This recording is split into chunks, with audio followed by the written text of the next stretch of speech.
Hello friends, how are you all? Hope you all are doing great. पिछले video में हमने planet, difference between stars and planet and dwarf planet के concept को बहुत ही अच्छे से समझे थे।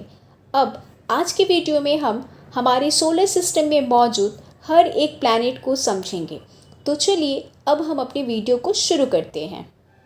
हमारे सोलर सिस्टम में टोटल 8 प्लैनेट्स हैं।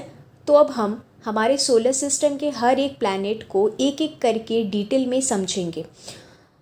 तो हमारे सोलर सिस्टम में सबसे पहला प्लैनेट जो आता है वह है मरकरी। तो it is the nearest planet to the sun, मतलब कि मरकरी सन की सबसे नज़दीकी प्लैनेट है। नेक्स्ट पॉइंट यह है कि it take only about 88 days to complete one round along its orbit and one spin on axis takes about 59 days। अब इन दोनों पॉइंट को समझने से पहले आप ये समझो कि किसी भी प्लैनेट में दो टाइप की मूवमेंट होती है। पहला जो है रिवॉल्यूशन और दूसरा है रोटेशन। इन दोनों कंसेप्ट को और डिटेल में हम आगे के चैप्टर में समझेंगे, पर यहाँ हम थोड़ा बेसिक समझ लेते हैं। रोटेशन का मतलब होता है जब कोई प्लैनेट अपने ही एक्सिस में यानी कि अक्ष में घूमता है तो उसे हम रोटेशन कहते हैं। और मरकरी अपने ही अक्ष में एक रोटेशन 59 अर्थ डे में पूरा करता है, यानी कि हम कह सकते हैं कि 1 day in Mercury is equal to 59 Earth day. और रिवॉल्यूशन मतलब जब प्लैनेट अपने एक फिक्स ऑर्बिट में सन की चारों तरफ मूव करता है, इस टाइप के मूवमेंट को हम रिवॉल्यूशन कहते हैं। और मरकरी अपने एक पूरे रिवॉल्यूशन सन की चारों तरफ 88 अर्थ डे में कंप्लीट करता है। So, in short, we can say that 1 year in Mercury is equal to 88 Earth days। अब लास्ट पॉइंट मरकरी के बारे में यह है कि मरकरी हमारे पूरे सोलर सिस्टम का सबसे छोटा प्लैनेट है। Means smallest planet in our solar system is mercury.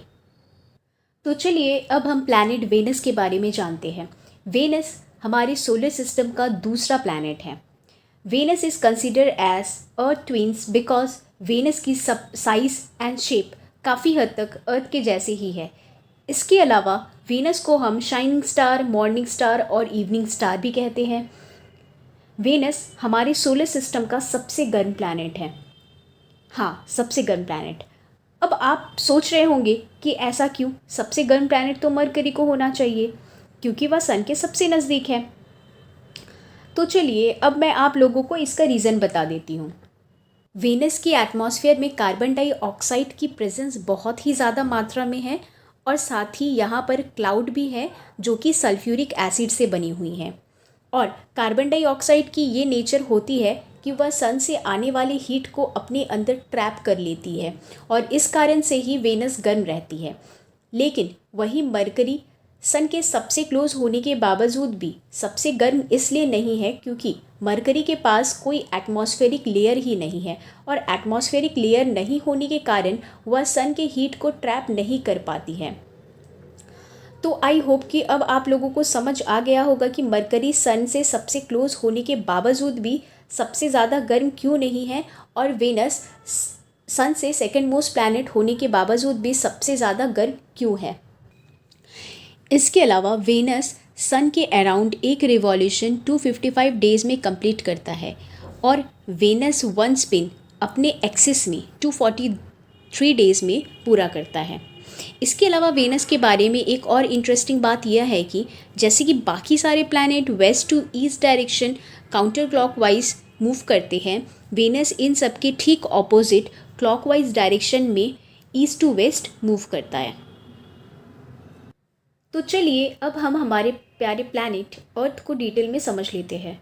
अर्थ हमारे सोलर सिस्टम का सन से तीसरा सबसे नज़दीकी प्लैनेट है।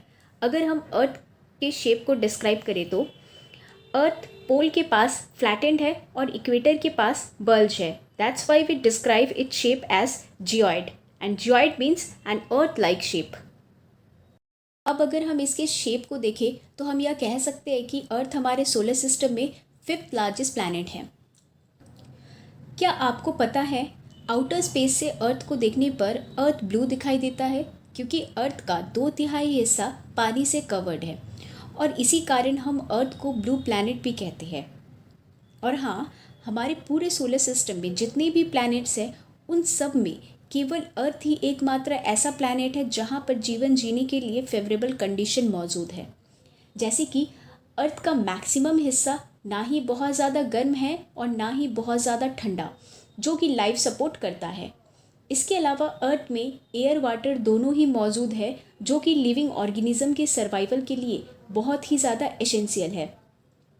और साथ ही हमारे अर्थ के एटमॉस्फेयर में life supporting gas oxygen sufficient amount में प्रेजेंट है, जो कि हमारे प्लैनेट अर्थ को एक यूनिक प्लैनेट बनाता है पूरे सोलर सिस्टम में।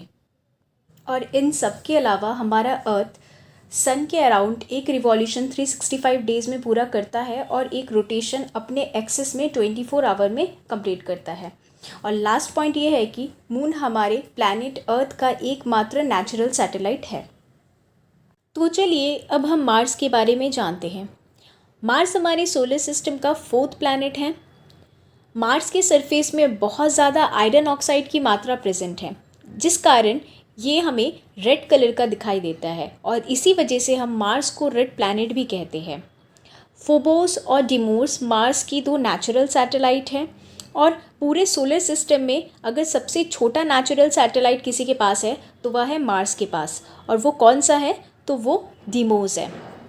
ओके, इसके अलावा मार्स को सन के अराउंड एक रिवॉल्यूशन पूरा करने में 687 डेज़ का समय लगता है और एक रोटेशन मार्स को अपने एक्सिस में पूरा करने में 1 दिन का समय लगता है।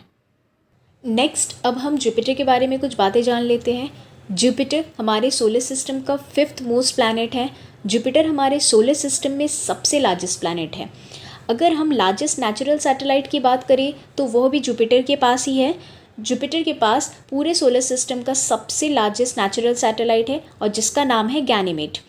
जुपिटर को सन के अराउंड एक रिवॉल्यूशन पूरा करने में 11 मंथ का समय लगता है और अपने एक्सिस में एक रोटेशन पूरा करने में जुपिटर को 9 आवर 56 मिनट का समय लगता है। और इसलिए हम कह सकते हैं कि जुपिटर फास्टेस्ट स्पिनिंग प्लैनेट है, क्योंकि वह अपने एक्सिस में बहुत ही तेज़ी से घूमता है। तो चलिए अब हम सोलर सिस्टम के 6th मोस्ट प्लैनेट सैटर्न के बारे में जान लेते हैं।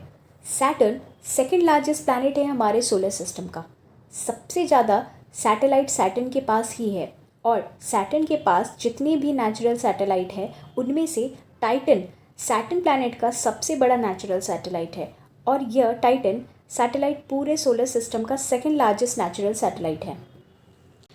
सैटर्न एक ऐसा प्लैनेट है जिसके चारों ओर धूल और कण घूमते हैं और ये घूमते हुए धूल और कण एक रिंग जैसी शेप ले लेती है, इसलिए हम सैटर्न को रिंग प्लैनेट भी कहते हैं। अब बात करते हैं सैटर्न के रोटेशन और रिवॉल्यूशन की।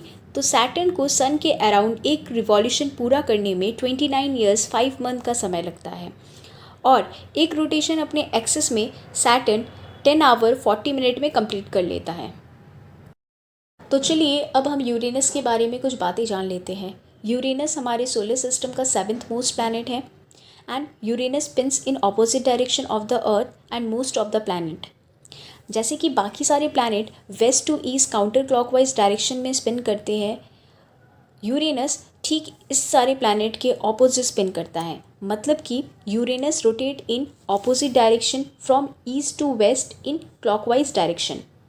इसके अलावा अगर हम रिवॉल्यूशन की बात करें तो यूरेनस सन के अराउंड एक रिवॉल्यूशन 84 ईयर में कंप्लीट करता है और यूरेनस अपने एक्सिस में एक रोटेशन 17 आवर 14 मिनट में पूरा करता है। और अगर हम यूरेनस के सैटेलाइट की बात करें तो यूरेनस के पास टोटल 27 नेचुरल सैटेलाइट हैं। तो चलिए अब हम नेपच्यून के बारे में डिस्कस कर लेते हैं। नेपच्यून हमारे पूरे सोलर सिस्टम का 8th and farthest most planet है।